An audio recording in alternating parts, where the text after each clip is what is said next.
नमः पंकजनाभाय नमः पंकजमालिने नमः पंकजनेत्राय नमस्ते पंकजांघ्रये। नारायणं नमस्कृत्य नरं चैव नरोत्तमं देवीं सरस्वतीं व्यासं ततो जयमुदीरये। कृष्णेन भगवता सात्मजा सुरक्षिता कुंती तमेव भगवन्तं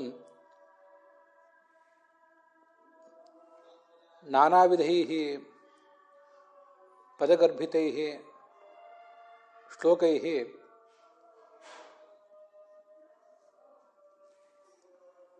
वर्णयामास।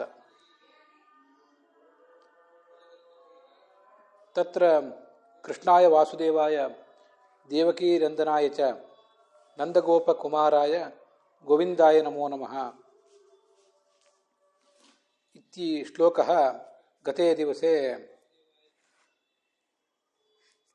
संश्रुतः तिष्ठति।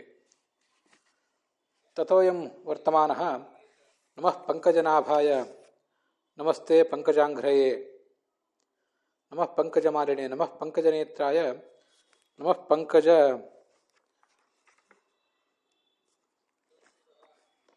नमस्ते पंकजांघ्रये इत्ययं श्लोकः अद्य व्याख्यास्यते।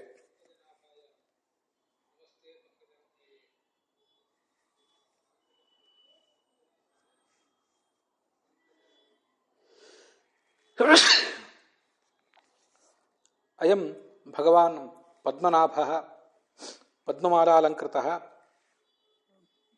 पंकजविकसितनेत्रः पंकज सुंदर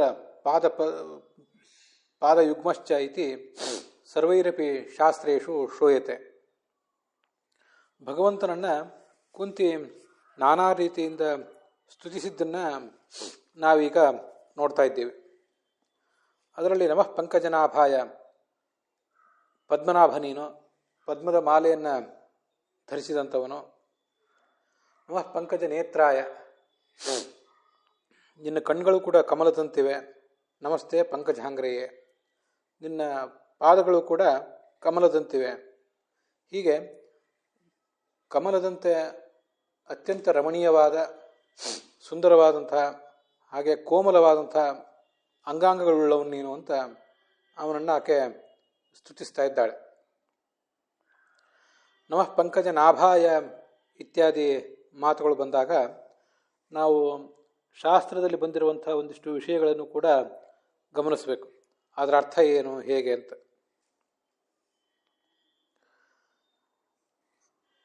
ಮೊದಲು ವಿಜಯಧ್ವಜರು ಮೊದಲಾದವರು ಏನು ಅರ್ಥ ಮಾಡಿದ್ದಾರೆ ಅಂತ ನೋಡೋಣ. ಪಂಕಾತ್ ಜನಂ ಜನನಂ ಯಶತತ್ ಪಂಕಜನಂ ಪದ್ಮ, ಕಮಲದಿಂದ ಹುಟ್ಟಿದಂಥದ್ದು ಈ ಪದ್ಮ. ಅದನ್ನು ಆಭಾಯಯತಿ, ಪಂಕಜ ನಾಭ ಅಂದರೆ ಹೊಕ್ಕಳಿನಲ್ಲಿ ಕಮಲ ಉಳ್ಳವನು, ಅದರಲ್ಲಿ ಚತುರ್ಮುಖ ಬ್ರಹ್ಮ ಹುಟ್ಟಿದ, ಇದೆಲ್ಲ ನಮ್ಗೆ ಗೊತ್ತಿದೆ. ಅದಲ್ಲದೆ ಇನ್ನೊಂದು ಅರ್ಥ ವಿಜಯಧ್ವಜ ಸ್ವಾಮಿಗಳು ಹೇಳುವಂಥ ಅರ್ಥ, ಈ ಪದ್ಮವನ್ನೇ ಹಿಮ್ಮೆಟ್ಟಿಸುವಂಥ, ಪದ್ಮದ ಸೊಬಗನ್ನೇ ಹಿಮ್ಮೆಟ್ಟಿಸುವಂಥ ವ್ಯಕ್ತಿತ್ವ ಇದ್ದವನು. ಇದು ಆಭಾಯತಿ ಅಂದರೆ ಅಭಿಭವತಿ. ಹೀಗೆ ಆ ಪಂಕಜನಾಭ, ಇಲ್ಲಿ ಹೊಕ್ಕಳಿನ ಪ್ರಸಂಗ ಬರಲೇ ಇಲ್ಲ. ಕಮಲದ ಸೌಂದರ್ಯವನ್ನು ಹಿಮ್ಮೆಟ್ಟಿಸುವಂಥ ಸೌಂದರ್ಯ ಇದ್ದವನು, ಇಷ್ಟು ಮಾತ್ರ ಅದರ ಅರ್ಥ ಆಯಿತು. ಕಮಲಗಳಿಂದ ರಚಿತವಾದಂಥ ಮಾಲೆಯನ್ನು ಕೂಡ ಧರಿಸಿದವನು. ಅಂಥ ನಿನಗೆ ನಮಸ್ಕಾರ. ನಮಃ ಪಂಕಜ ನೇತ್ರಾಯ, ಕಮಲದ ಎಲೆಗಳಂತೆ ವಿಶಾಲವಾದ ನೇತ್ರವುಳ್ಳವನು ನೀನು. ಹಾಗೆ ಪಂಕಜಾಂಘ್ರಯೇ, ನಿನ್ನ ಪಾದದಲ್ಲೂ ಕೂಡ ಪದ್ಮದ ಚಿತ್ರವನ್ನು ಹೋಲುವಂಥ ರೇಖೆಗಳುಳ್ಳವನು ನೀನು. ಅದಕ್ಕಾಗಿ ನೀನು ಪಂಕಜಾಂಘ್ರಿ. ಹೀಗೆ ಅವಳು ಸ್ತೋತ್ರ ಮಾಡ್ತಿದ್ದಾಳೆ. ಇದರಲ್ಲಿ ವಿಶೇಷ ವ್ಯಾಖ್ಯಾನದಲ್ಲಿ ವಿಶೇಷ ಅಂಶಗಳನ್ನು ತೋರಿಸುವಂಥ ಬೇರೆ ವಿಷಯಗಳೇನು ಕಾಣಿಸೋದಿಲ್ಲ. ಎಲ್ಲ ವ್ಯಾಖ್ಯಾನಕಾರರು ಹೀಗೆ ವ್ಯಾಖ್ಯಾನ ಮಾಡಬೇಕಷ್ಟೆ. ಪಂಕಜಂ ನಾಭೋ ಯಸ್ಯ ಸಹ ಅಂತಲೇ ವ್ಯಾಖ್ಯಾನ ಮಾಡಿದ್ದಾರೆ ಈ ಶ್ರೀಧರಿಯ ವ್ಯಾಖ್ಯಾನದಲ್ಲಿ ಕೂಡ.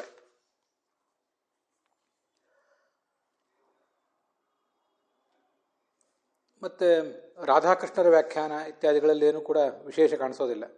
ಈಗ ಹೇಳಿದ್ದು ನಾವು ವಿಜಯಧ್ವಜರ ಮತ್ತು ಯಾದವಾರ್ಯರ ವ್ಯಾಖ್ಯಾನಗಳು. ಅದರಲ್ಲಿ ಒಂದಂಶ ಕಮಲದ ಸೊಬಗನ್ನು ಕೂಡ ಹಿಮ್ಮೆಟ್ಟಿಸುವಂಥ ಸೌಂದರ್ಯ ಇದ್ದವನು ಅಂತ ಒಂದು ಅರ್ಥವನ್ನು ನಾವೀಗಾಗಲೇ ನೋಡಿದ್ದೇವೆ.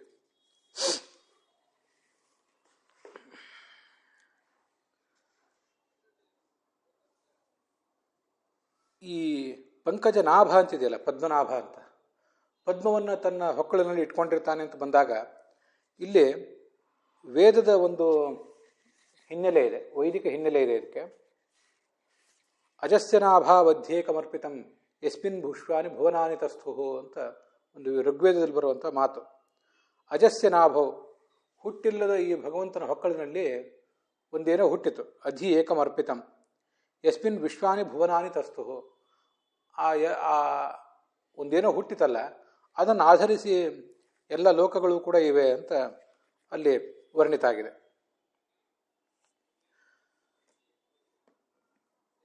ಇದಕ್ಕೆ ಸ್ಕಂದ ಪುರಾಣದ ಮಾತು ಒಂದು ಕೂಡ ಸಂವಾದಿಯಾಗಿದೆ.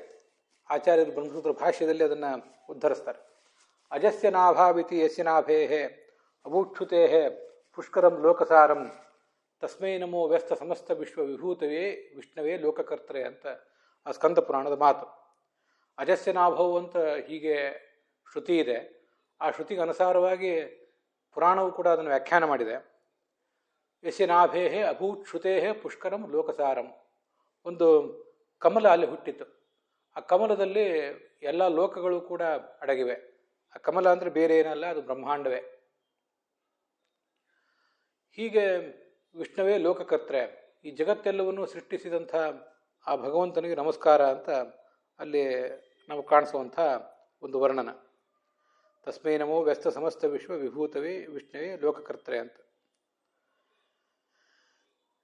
ಹೀಗೆ ಪಂಕಜನಾಭ ಅಂದರೆ ಕೇವಲ ಅವನ ಹೊಕ್ಕಳಿನಲ್ಲಿ ಒಂದು ಕಮಲ ಇದೆ ಅಥವಾ ಹೊಕ್ಕಳು ಕಮಲದಂತೆ ಇದೆ ಅಂತ ಅಷ್ಟು ಮಾತ್ರ ಅರ್ಥ ಅಲ್ಲ. ಆ ಹೊಕ್ಕಳಿನಲ್ಲಿ ಒಂದು ಕಮಲ ಹುಟ್ಟಿತು. ಆ ಕಮಲ ಅಂದರೆ ಅದು ಬ್ರಹ್ಮಾಂಡವೇ. ಅದರಲ್ಲಿ ಈ ಚತುರ್ಮುಖ ಬ್ರಹ್ಮ ಹುಟ್ಟಿದ ಅನ್ನುವ ಶಾಸ್ತ್ರೀಯ ವಿಷಯವನ್ನು ನಾವು ಗಮನಿಸಬೇಕು. ನಮಃ ಪಂಕಜ ಮಾಲಿನೆ, ಪಂಕಜದ ಕಮಲಗಳ ಮಾಲೆಯನ್ನೇ ಧರಿಸಿರುವಂಥವನು. ನಮಃ ಪಂಕಜ ನೇತ್ರಾಯ, ಕಮಲದಂತೆ ಕಣ್ಗಳುಳ್ಳವನು. ಇಲ್ಲಿ ಅದಕ್ಕೆ ಬೇರೆ ಬೇರೆ ಅರ್ಥಗಳನ್ನು ಕೂಡ ಮಾಡಬಹುದು. ಪಂಕಜ ಅಂದರೆ ಲಕ್ಷ್ಮೀದೇವಿ ಕೂಡ ಹೌದು, ನಮಗದು ಗೊತ್ತಿದೆ. ಅವಳನ್ನೇ ಪದ್ಮ ಅಂತ ಕರೀತಾರೆ. ಹೀಗೆ ಪದ್ಮ ಅಂತಲೇ ಅವಳನ್ನು ಕರೆಯುವುದರಿಂದ ಪದ್ಮ ಅಂದರೂ ಪಂಕಜ ಅಂದರೂ ಒಂದೇ ಅರ್ಥ. ಪದ್ಮೋ ಬ್ರಹ್ಮ ಸಮುದ್ದಿಷ್ಟ ಪದ್ಮ ಶ್ರೀರಪಿ ಚೋಚ್ಯತೆ. ಈ ಪದ್ಮ ಭಾಗವತ ತಾತ್ಪರ್ಯ ಹೇಳುವಂತೆ ಪದ್ಮ ಅಂತ ಪುಲ್ಲಿಂಗದಲ್ಲಿ ಹೇಳಿದರೆ ಚತುರ್ಮುಖ ಬ್ರಹ್ಮ, ಪದ್ಮ ಅಂತ ಸ್ತ್ರೀಲಿಂಗದಲ್ಲಿ ಹೇಳಿದರೆ ಅದು ಲಕ್ಷ್ಮೀದೇವಿಯನ್ನು ಹೇಳ್ತದೆ. ಹೀಗೆ ಪಂಕಜನಾಭ ಅಂದರೆ, ಪಂಕಜ ಅಂದರೆ ಪದ್ಮ, ಆ ಪದ್ಮನನ್ನ ಅಂದರೆ ಚತುರ್ಮುಖ ಬ್ರಹ್ಮನನ್ನ ಹೆತ್ತಂಥ ನಾಭಿ ಉಳ್ಳವನಿವನು ಅಂತ ಅದರ ಅರ್ಥ.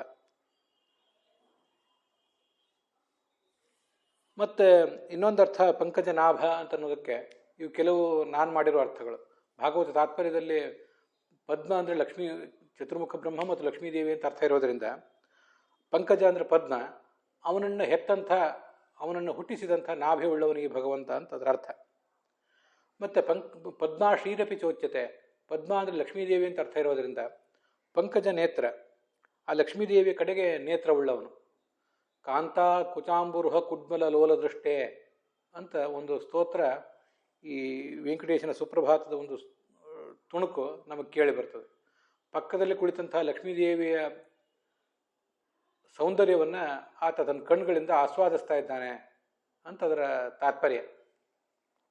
ಹೀಗೆ ಪಂಕಜ ಅಂದರೆ ಲಕ್ಷ್ಮೀದೇವಿ, ಅವಳ ಕಡೆಗೆ ನೆಟ್ಟ ದೃಷ್ಟಿ ಉಳ್ಳವನು, ಪ್ರೇಮಪೂರ್ಣವಾದ ದೃಷ್ಟಿ ಇಟ್ಟವನು. ಪಂಕಜಾಯೈ ನೇತ್ರೇ ಅಥವಾ ಪಂಕಜಾಯಾಮ್ ಲಕ್ಷ್ಮೀದೇವಿಯಲ್ಲಿ ನೆಟ್ಟ ನೇತ್ರವುಳ್ಳವನು. ಪಂಕಜಾಯಾಮ್ ಅಂತ ಅದನ್ನು ಸ್ತ್ರೀಲಿಂಗ ಇಟ್ಕೊಂಡ್ರೆ ಪಂಕಜಾ ನೇತ್ರ ಅಂತ ಆಗಬೇಕು. ಪಂಕಜ ನೇತ್ರ ಅಂತ ಪುಲ್ಲಿಂಗ ಹೇಗಾಯಿತು ಅಥವಾ ನಪುಂಸಕಲಿಂಗ ಹೇಗಾಯಿತು? ಪಂಕಜ ಅಂತ ಹ್ರಸ್ವ ಆಗುವುದಾದರೆ ಅದು ಪುಲ್ಲಿಂಗ ಅಥವಾ ಸ್ತ್ರೀಲಿಂಗ ಇರಬೇಕು. ಪಂಕಜ ಅಂತ ಸ್ತ್ರೀಲಿಂಗ ಆದರೆ ಮಾತ್ರ ಲಕ್ಷ್ಮೀದೇವಿಯನ್ನು ಹೇಳ್ತದೆ. ಅದು ಹೇಗೆ ಅಂದರೆ ನಮಗದು ಗೊತ್ತಿದೆ. ಛಾಂದೋಗ್ಯ ಉಪನಿಷತ್ತು ಉಪನಿಷತ್ ಭಾಷೆ ಇತ್ಯಾದಿ ಕಡೆ ಅದು ಬಂದಿದೆ. ಪುಂವತ್ ಶಕ್ತಿ ಮತಿ ಸ್ತ್ರೀ ಚೇತ್, ಪುರುಷನಷ್ಟೇ ಶಕ್ತಿಶಾಲಿ ಆದರೆ ಅವಳನ್ನು ಕೂಡ ಪುಲ್ಲಿಂಗ ಶಬ್ದದಿಂದ ಕರೀಬಹುದು ಅಂತ ಬಂದಿದೆ. ಅದರಿಂದ ಪಂಕಜ ಅನ್ನುವ ಪುಲ್ಲಿಂಗ ಶಬ್ದದಿಂದಲೂ ಕೂಡ ಆ ಲಕ್ಷ್ಮೀದೇವಿಯನ್ನು ನಾವು ಕರೆಯಬಹುದು. ಮತ್ತು ಪಂಕಜ ಅಂದರೆ ಈ ಬ್ರಹ್ಮಾಂಡ. ಬ್ರಹ್ಮಾಂಡ ಅನ್ನೋದೇ ಒಂದು ಪದ್ಮ. ಅದರ ನಾಭಿಯವನು ನಾಭಿರಿತ್ಯತ ನಾಮಸ್ಯ ಧರೆ ಸರ್ವಾಶ್ರಯೋಯತಃ ಅಂತ ಭಾಗವತ ತಾತ್ಪರ್ಯದಲ್ಲಿ ಒಂದು ಕಡೆ ಬಂದಿದೆ. ನಾಭಿ ಅಂದರೆ ಕೇಂದ್ರ ಅಂತ ಅರ್ಥ. ನಾಭಿ ಅಂದರೆ ಹೊಕ್ಕಳು ಅಂತ ಒಂದು ಅರ್ಥ ಅದು ನಮಗೆ ಗೊತ್ತಿದೆ. ಅದಲ್ಲದೆ ಈ ರಥ ಅಥವಾ ಯಾವುದೇ ಒಂದು ವಾಹನದ ಒಂದು ಚಕ್ರ ಇರ್ತದಲ್ಲ, ಅದರ ನಟ್ಟ ನಡುವಿನ ಭಾಗಕ್ಕೆ ನಾಭಿ ಅಂತ ಕರೀತಾರೆ. ಅದರಲ್ಲೇ ಎಲ್ಲ ಅರಗಳು ಕೂಡ, ಸ್ಪೋಕ್ಸ್ಗಳು ಕೂಡ ಅಂಟಿಕೊಂಡಿರ್ತವೆ, ನಮಗದು ಗೊತ್ತಿದೆ. ಹಾಗಾಗಿ ನಾಭಿ ಅಂದರೆ ಕೇಂದ್ರ, ಇಡೀ ಬ್ರಹ್ಮಾಂಡದ ಕೇಂದ್ರ ಬಿಂದು ಆತ. ಆದ್ದರಿಂದ ಪಂಕಜ ನಾಭಿ ಅಥವಾ ಪಂಕಜ ನಾಭ. ಇದು ಪಂಕಜನಾಭ, ಪಂಕಜ ಮಾಲಿ, ಪಂಕಜ ನೇತ್ರ ಅಂತನ್ನುವುದಕ್ಕೆ ಹೀಗರ್ಥ.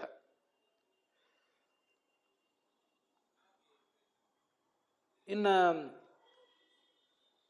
ಈ ಪಂಕಜಾಂಘ್ರಿ ಅಂತ ಏನೋ ಒಂದು ಶಬ್ದ ಇದೆಯಲ್ಲ, ಪದ್ಮದಂತೆ ಸುಂದರವಾದಂಥ ಪಾದಪದ್ಮವುಳ್ಳವನು ಅಂತ. ಅಲ್ಲೂ ಕೂಡ ಈ ಪಂಕಜ ಅಂದರೆ ಬ್ರಹ್ಮಾಂಡ ಅಂತಲೇ ಅರ್ಥ. ಆ ಬ್ರಹ್ಮಾಂಡ ಅಂತನ್ನುವುದು ಇವನ ಕಾಲ್ಗಳಲ್ಲಿದೆ ಅಂತ ವರ್ಣನೆ ಮಾಡಿದಂಗೆ ಆಗ್ತದೆ. ಬ್ರಹ್ಮಾಂಡ ಇವನ ಕಾಲ್ಗಳಲ್ಲಿ ಹೇಗಿದೆ, ಅವನ ಪಾದಗಳಲ್ಲಿ ಬ್ರಹ್ಮಾಂಡ ಇರುವುದು ಹೇಗೆ ಅನ್ನುವುದನ್ನು ನಾವು ಸ್ವಲ್ಪ ಗಮನಿಸಬೇಕು. ಅಥೋ ದೇವ ಅವಂತುನೋ ಯಥೋ ವಿಷ್ಣುರು ವಿಚಕ್ರಮೆ ಪೃಥಿವ್ಯಾ ಸಪ್ತಧಾಮಾಭಿಹಿ ಅಂತ ವಿಷ್ಣು ಸೂಕ್ತ ನಾವೆಲ್ಲ ಕೇಳಿದ್ದೀವಿ, ನಮಗೆ ಗೊತ್ತಿದೆ. ಅಲ್ಲಿ ಇದಂ ವಿಷ್ಣುರು ವಿಚಕ್ರಮೆ ತ್ರೇಧಾ ನಿದದೆ ಪದಂ ಸಮೂಢ ಮತ್ಸ್ಯಪಾಂ ಸುರೇ ಅಂತ ಒಂದು ಮಂತ್ರ. ಈ ಭಗವಂತ ಈ ಇಡೀ ಜಗತ್ತನ್ನು ಕೂಡ ಆಕ್ರಮಿಸಿಕೊಂಡಿದ್ದಾನೆ, ಎಲ್ಲವನ್ನೂ ವ್ಯಾಪಿಸಿಕೊಂಡಿದ್ದಾನೆ. ಅವನು 3 ಹೆಜ್ಜೆಗಳನ್ನು ಇಟ್ಟಿದ್ದಾನೆ. 3 ಹೆಜ್ಜೆ ತ್ರಿವಿಕ್ರಮನಾಗಿಟ್ಟದ್ದು ಸರಿಯೇ, ಎಲ್ಲ ದೃಷ್ಟಿಯಿಂದ ಅವನು ತ್ರಿವಿಕ್ರಮನೂ ಹೌದು, ಅವನು ಉರುಕ್ರಮನೂ ಹೌದು. ಹೀಗೆ 3 ಹೆಜ್ಜೆಗಳನ್ನಿಟ್ಟವನು. ಸಮೂಢ ಮತ್ಸ್ಯಪಾಂಸುರೆ, ಇಡೀ ಜಗತ್ತು ಈ ಅವನ ಪಾದದಲ್ಲಿ ಒಂದು ಧೂಳಿನಂತೆ ಇದೆ. ನಮ್ಮ ಪಾದವನ್ನೇ ಗಮನಿಸಿದ್ರು ಅಥವಾ ನಮ್ಮ ಗುರುಗಳ ತಂದೆ ತಾಯಂದಿರ ಒಂದು ಪಾದವನ್ನೇ, ಒಂದು ಪ್ರತಿಮೆಯ ಪಾದವನ್ನೇ ಗಮನಿಸಿದ್ರು ಕೂಡ ಒಂದು ಅರ್ಧ ಮುಕ್ಕಾಲು ಅಡಿ ಅಥವಾ 1 ಅಡಿ ಇರುವಂಥ ಒಂದು ಪಾದ ಅದು. ಆ ಪಾದದಲ್ಲಿ ಒಂದು ಧೂಳು ಎಲ್ಲಿದೆ ಅಂತಲೇ ನಮಗೆ ಕಾಣಿಸೋದಿಲ್ಲ. ತೊಳ್ಕೊಂಡಾಗ ಧೂಳು ಹೋದೀತೆ ಹೊರತು ಧೂಳು ಎಲ್ಲಿದೆ ಅಂತ ನೋಡಿದವರು ಯಾರೋ ಸೂಕ್ಷ್ಮ ದರ್ಶಕಗಳನ್ನಿಟ್ಟರೆ ನಮ್ಮ ಪಾದದಲ್ಲಿರುವ ಧೂಳು ಅಥವಾ ಇನ್ನೊಬ್ಬರ ಯಾರಾದ್ರೂ ಪಾದದಲ್ಲಿರುವಂಥ ಧೂಳು ನಮಗೆ ಕಂಡಿತ್ತು. ಅಂಥದ್ರಲ್ಲಿ ಈ ಭಗವಂತನ ಪಾದ ಎಷ್ಟು ದೊಡ್ಡದದು. ಸಹಸ್ರ ಶೀರ್ಷ ಪುರುಷ ಸಹಸ್ರಾಕ್ಷ ಸಹಸ್ರಪಾತ್, ಸರ್ವತ್ರ ವ್ಯಾಪಿಸಿರುವಂಥ ಪಾದ ಅದು. ಪುರಂದರ ವಿಠಲನ ಪಾದವ ಕಂಡೆ ಪರ್ವತ ಘಟತರ ಅಂತ ದಾಸರ ಒಂದು ಮಾತು. ಪುರಂದರ ವಿಠಲ ಭಗವಂತನ ಪಾದ ಎಷ್ಟು ದೊಡ್ಡದು ಅಂದರೆ ದೊಡ್ಡ ಪರ್ವತಾಕಾರವಾದ ಪಾತ್ರ ಅದು, ಒಂದು ಪಾದ. ಆ ಪಾದದಲ್ಲಿ ಒಂದು ಧೂಳಿನಂತೆ ಇದೆ ಈ ಇಡೀ ಜಗತ್ತು ಕೂಡ. ಇದು ಈ ಒಂದು ಪಾದವನ್ನೇ ನಾವು ತಗೊಂಡ್ರೆ, ನಮ್ಮ ಪಾದ ಆಗಲಿ ಯಾರದೇ ಪಾದ ಆಗಲಿ, ನಾವು ಈಗಾಗಲೇ ಹೇಳಿದಂತೆ ಅದು ಎಷ್ಟೋ ಧೂಳಿನ ಕಣ ಇರ್ತವೆ, ಅದನ್ನ ಯಾರು ಲೆಕ್ಕ ಇಟ್ಟಿರ್ತಾರೆ. ಹಾಗೆ ಭಗವಂತನ ಆ ಪಾದದಲ್ಲಿಯೂ ಕೂಡ ಈ ಅನೇಕ ಬ್ರಹ್ಮಾಂಡಗಳು, ಈ ಹಿಂದೆ ಕೂಡ ಆಗಿ ಹೋದ ಬ್ರಹ್ಮಾಂಡಗಳು, ಹಿಂದೆ ಮುಂದೆ ಬರಲಿರುವ ಬ್ರಹ್ಮಾಂಡಗಳು, ಈಗಿರುವಂಥ ಬ್ರಹ್ಮಾಂಡ, ಇವೆಲ್ಲವೂ ಕೂಡ ಅಸ್ಯೈವ ದೇವಕಾರ್ಯೇಷು ಪ್ರತಿಚ ದರ್ಶನಾತ್ ವಿಷ್ಣು ಸಾಮರ್ಥ್ಯತೋಂಡಾನಾಂ ಬಹುತ್ವಂ ನಾನ್ಯಥಾ ಭವೇತ್ ಅಂತ ಭಾಗವತ ತಾತ್ಪರ್ಯದಲ್ಲಿ ಮುಂದೊಂದು ಕಡೆ ಬರೋದಿದೆ. ಚತುರ್ಮುಖ ಬ್ರಹ್ಮನಿಗೆ ಆ ಭಗವಂತನ ಶರೀರದಲ್ಲಿ ಅನೇಕ ಬ್ರಹ್ಮಾಂಡಗಳು ಕಾಣಿಸಿದವಂತೆ. ಅದು ಹೇಗೆ ಅನೇಕ ಬ್ರಹ್ಮಾಂಡಗಳು ಕಾಣಿಸ್ತವೆ? ಅಲ್ಲಿಂದ ಇರುವುದೇ ಒಂದೇ ಬ್ರಹ್ಮಾಂಡ ಅಲ್ಲ, ಏಕಕಾಲದಲ್ಲಿ ಇರುವುದು ಒಂದು ಬ್ರಹ್ಮಾಂಡ. ಹಿಂದೆ ಅನೇಕ ಬ್ರಹ್ಮಾಂಡಗಳು ಆಗಿ ಹೋಗಿವೆ, ಮುಂದೂ ಅನೇಕ ಆಗುವಿವೆ. ಈಗ ಇರುವುದು ಒಂದೇ ಬ್ರಹ್ಮಾಂಡ. ಆದರೆ ಅಸ್ಯೈವ ದೇವಕಾಯೇಷು, ಆ ಭಗವಂತನ ಅನೇಕ ರೂಪಗಳಿವೆಯಲ್ಲ, ಅವನ್ನ ಈ ಚತುರ್ಮುಖ ಬ್ರಹ್ಮ ನೋಡ್ತಾ ಇದ್ದಾನಲ್ಲ, ಅಲ್ಲಿ ಒಂದೊಂದು ಕಾಯದಲ್ಲಿ ಒಂದೊಂದು ಬ್ರಹ್ಮಾಂಡ ಕಾಣಿಸ್ತಾ ಇದೆ. ಬ್ರಹ್ಮಾಂಡ ಇರುವುದು ಭಗವಂತನ ಯಾವುದೋ ಒಂದು ರೂಪದಲ್ಲಿ ಅಲ್ವಲ್ಲ. ಭಗವಂತನಿಗೆ ಅನೇಕ ರೂಪಗಳಿದ ಮೇಲೆ, ಅನಂತ ರೂಪಗಳಿದ ಮೇಲೆ ಆ ಎಲ್ಲ ರೂಪಗಳಲ್ಲಿಯೂ ಕೂಡ ಬ್ರಹ್ಮಾಂಡ ಇರಲೇಬೇಕು. ಅದಕ್ಕೆ ದೇವ ಕಾಯೇಶು, ಭಗವಂತನ ಕಾಯಗಳಲ್ಲಿ ಪ್ರತಿಯೊಂದು ಭಗವಂತನ ಶರೀರದಲ್ಲಿಯೂ ಒಂದೊಂದು ಬ್ರಹ್ಮಾಂಡವನ್ನು ನೋಡ್ತಾ ಇದ್ದಾನೆ. ಬ್ರಹ್ಮ ಪಶ್ಯತ್. ವಿಷ್ಣು ಸಾಮರ್ಥ್ಯತ, ಇದು ಭಗವಂತನ ಮಹಿಮೆ. ಏಕಕಾಲದಲ್ಲಿರುವುದು ಒಂದೇ ಬ್ರಹ್ಮಾಂಡ, ಆದರೆ ಹಿಂದೆ ಇದ್ದ ಮುಂದೆ ಬರೋಲಿರುವ ಎಲ್ಲ ಬ್ರಹ್ಮಾಂಡಗಳನ್ನು ಕೂಡ ಆ ಚತುರ್ಮುಖ ಬ್ರಹ್ಮನಿಗೆ ನೋಡ್ಲಿಕ್ಕೆ ಸಾಧ್ಯ ಆಯಿತು ಅಂತ ವರ್ಣನೆ ಮಾಡ್ತಾರೆ. ಇದು ಅವನ ಪಾದಕಮಲದಲ್ಲಿ ಆ ಜಗತ್ತೆಲ್ಲವೂ ಕೂಡ ಧೂಳಿನಂತೆ ಇದೆ. ಇಡೀ ಬ್ರಹ್ಮಾಂಡವೇ ಧೂಳಿನಂತಿದೆ. ಒಂದೊಂದು ಧೂಳು ಒಂದೊಂದು ಬ್ರಹ್ಮಾಂಡ. ಅಷ್ಟು ಬೃಹದಾಕಾರವಾದ ಪಾದಾತಂದು ಅಂತ.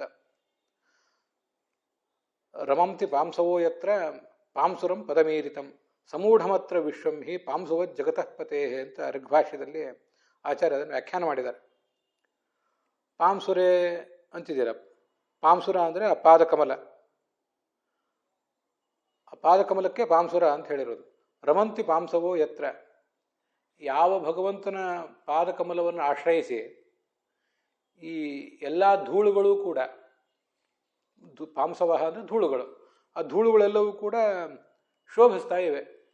ನಮಗೆ ಶೋಭೆ ಬಂದಿರುವುದು ಆ ಭಗವಂತನ ಪಾದಕಮಲದಲ್ಲಿ ನಾವಿರುವುದರಿಂದ. ತುಂಬ ಸುಂದರವಾದಂಥ ಒಂದು ಮಾತಿದು.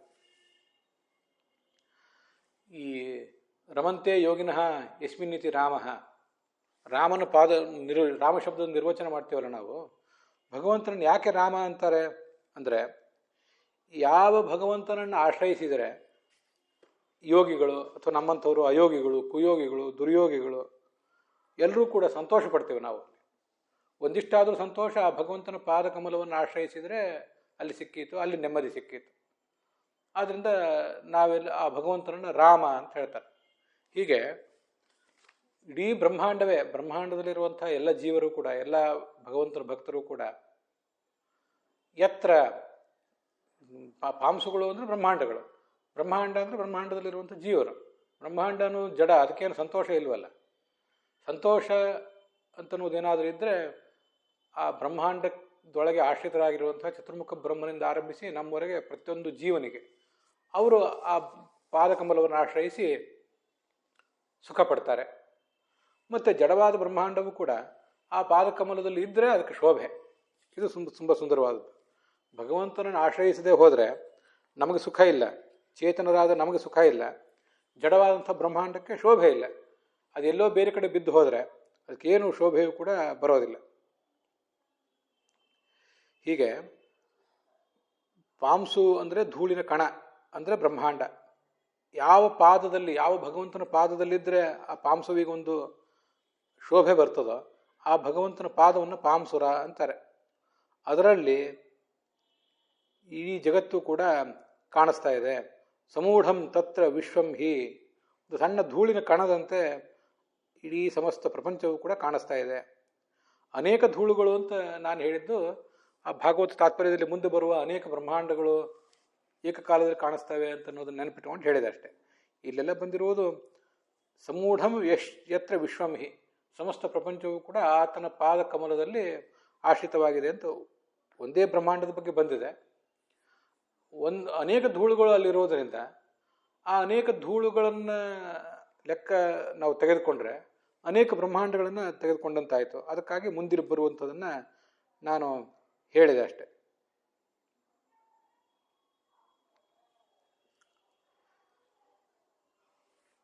ಹೀಗೆ ಪಂಕಜ ಅಂಗ್ರಿ ಅಂದರೆ ಹಿಂದಿನ ಮುಂದಿನ ಇಂದಿನ ಎಲ್ಲ ಬ್ರಹ್ಮಾಂಡಗಳು ಕೂಡ ಯಾವನ ಪಾದಕಮಲದಲ್ಲಿ ಇದ್ದರೆ ಶೋಭಿಸ್ತಾವ, ಯಾವನ ಪಾದಕಮಲದ ಆಸರೆ ಅವಕ್ಕೆ ಸಿಕ್ಕರೆ ಅದಕ್ಕೊಂದು ಬೆಲೆ ಇದೆ, ಇಲ್ಲದೆ ಹೋದರೆ ಅವಕ್ಕೆ ಬೆಲೆಯೇ ಇಲ್ವೋ ಅಂಥ ಭಗವಂತನನ್ನು ಪಂಕಜಾಂಗ್ರಿ ಅಂತ ಹೀಗೆ ಉಪಾಸನೆ ಮಾಡಬೇಕು. ಈ ಭಗವಂತನ ಪಾದಕಮಲಗಳನ್ನು ನೆನೆಸುವಾಗ, ಪಂಕಜ ಮಾಲೆಯನ್ನು ಧರಿಸಿರುವಂಥ ಭಗವಂತನನ್ನು ನೆನಪಿಸುವಾಗ ನಮಗೆ ಕೆಲವು ಅನುಸಂಧಾನಗಳು ಬರಬೇಕು. ಅದು ಇಲ್ಲಿ ಹೇಳಿದ್ದಾರೆ ಅಂತಲ್ಲ, ನಾನು ಯಾವಾಗಾದರೂ ಧ್ಯಾನ ಮಾಡಬೇಕು ಅಂತ ಪ್ರಯತ್ನ ಪಟ್ಟಾಗ ಇಂಥ ಒಂದು ಅನುಸಂಧಾನ ಮಾಡ್ತಿರ್ತೇನೆ. ಅದನ್ನು ನಿಮ್ಮ ಜೊತೆ ಹಂಚಿಕೊಳ್ಬೇಕು ಅಂತ ಹೊರಟಿದ್ದೇನೆ ಅಷ್ಟೆ. ಭಗವಂತನನ್ನು ಕುರಿತು ಶ್ರವಣ ಮಾಡುವ, ಮನನ ಮಾಡುವ, ಧ್ಯಾನ ಮಾಡುವಂಥ ಅನೇಕ ಜನ ಶ್ರೇಷ್ಠರಾದಂಥ ಭಕ್ತರಿದ್ದಾರೆ. ಅಂಥವರ ಆ ಭಕ್ತರ ಗಣದಲ್ಲಿ, ಅಂಥ ಭಕ್ತರ ಗಣದ ಎದುರಿಗೆ ನಾವು ನಮ್ಮದನ್ನು ಏನು ಹೇಳ್ಕೊಳ್ಳೋದಿದೆ. ಆದರೂ ಭಾಗವತದಲ್ಲಿ ಬಂದಿರುವಂಥ ಮಾತನ್ನು ಹೇಳಬೇಕು ಅಂತ ಕಾಣಿಸ್ತು, ಅದಕ್ಕಾಗಿ ಹೇಳಿದೆ ಅಷ್ಟೆ.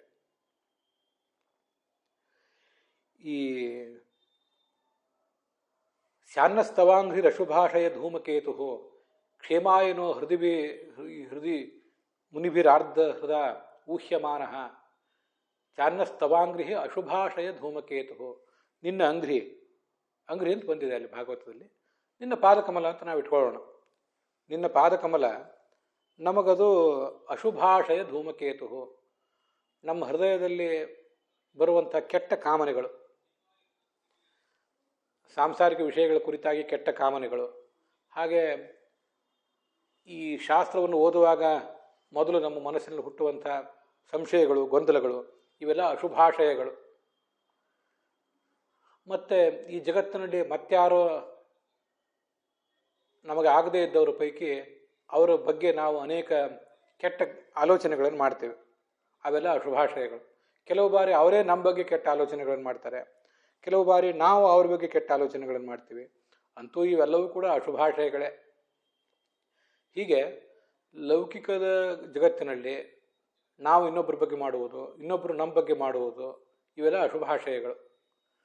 ಶಾಸ್ತ್ರಗಳನ್ನು ಓದಲಿಕ್ಕೆ ಕೂತ್ಕೊಂಡಾಗ ತಪ್ಪು ಗ್ರಹಿಕೆ, ಭ್ರಮೆ, ಸಂಶಯ ಇವೆಲ್ಲ ಏನಾಗ್ತವೆ, ಅವು ಕೂಡ ಅಶುಭಾಷಯಗಳು.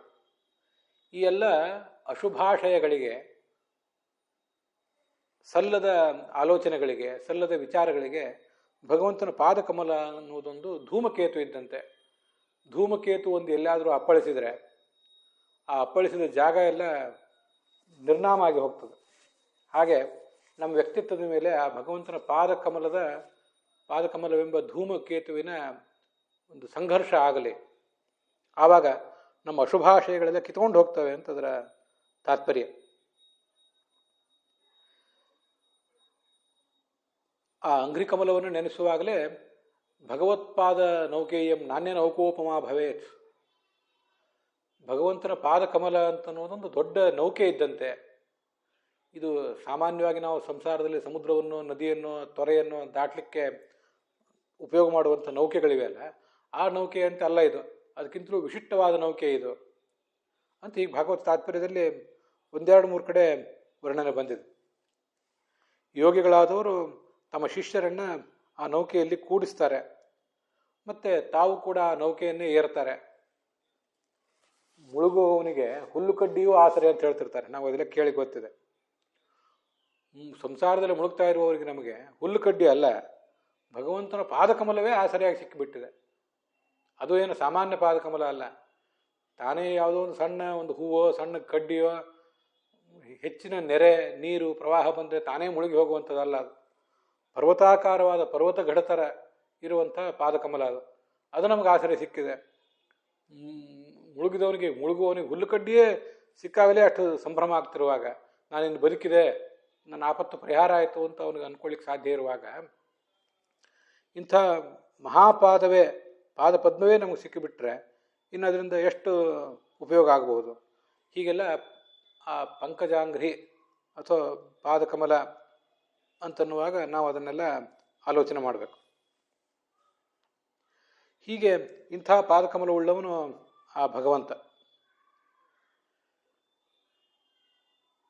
ಅಂತ ಅವನನ್ನು ಕುರಿತು ಇವೆಲ್ಲ ವ್ಯಾಖ್ಯಾನಗಳಲ್ಲಿ ಬಂದಂಥ ಕೆಲವು ವಿಷಯಗಳನ್ನು ಹೇಳಿದ್ದೀನಿ. ಋಗ್ಭಾಷ್ಯದಲ್ಲಿ ಬಂದಿರುವಂಥ ವಿಷಯಗಳನ್ನು ಕೂಡ ಹೇಳಿದ್ದೀನಿ. ಅಲ್ಲಿಗೆ ಇವತ್ತಿನ ಈ ಭಾಗ ಸಮಾಪ್ತವಾಗಿದೆ. ಹುಸಿಯ ನಾಡಿ ಹೊಟ್ಟೆ ಹೊರೆವ ವಿಷಯದಲ್ಲಿ ರಸಿಕನೆಂದು ಹುಸಿಗೆ ಹಾಕದಿರೋ ಇನ್ನು ಋಷಿಕೇಶನೇ, ಈಶನಿನ್ನ ಚರಣ ಭಜನೆ ಆಸೆಯಿಂದ ಮಾಡುವೆ, ದೋಷರಾಶಿ ನಾಶ ಮಾಡು ಶ್ರೀಶಕೇಶವ. ಶ್ರೀಕೃಷ್ಣಾರ್ಪಣಮಸ್ತು.